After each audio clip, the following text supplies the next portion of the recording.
I am a co-founder and CEO for a company called Isthara, co-living and student housing. We started this about 4 years ago. We started off the journey in a very small way. We started with just 50 beds. We started with one building and 50 beds. That's it. And we ran that for 6 months to understand what we wanted to understand. We wanted to understand the market. We wanted to understand where it goes. So I used to be a general manager of Radisson then. And evenings and late nights, I used to devote my time to Isthara to make sure this baby is given enough time as well. So at one stage, me and my other partner, Gilbert, sat together and said, why don't we take this 50 to 500? And we said, okay, let's take this 50 to 500. And within 6 months, we were 500. We sat together and said, so what do you feel? And we said, okay, let's go big. Let's go really big now. So that 50 became 5,000 in 12 months. That 500 to 5,000 carried a lot of our experiences. Now, what you see now is what you see as a CEO of Isthara Co-Living. I was a failed entrepreneur. I opened a business about 7-8 years ago. I had about 20 restaurants that I owned, and I failed. Why did I fail?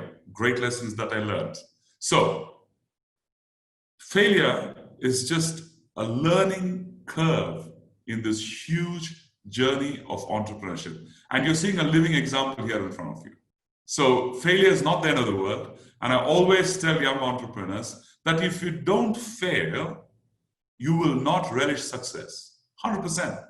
You know, what is good health? If you don't know what bad health is, good health is meaningless. What is being rich? If you don't know the value of money, being rich is of no use. So what is being kind? If you don't know what being unkind is, being kind is of no value. The same way, in entrepreneurship, failures are a very integral part of your success ladder. So if any entrepreneur does come to you and say, I've never failed in my life, well, you might want to call him aside and say, do you want to have a coffee together and have a chat?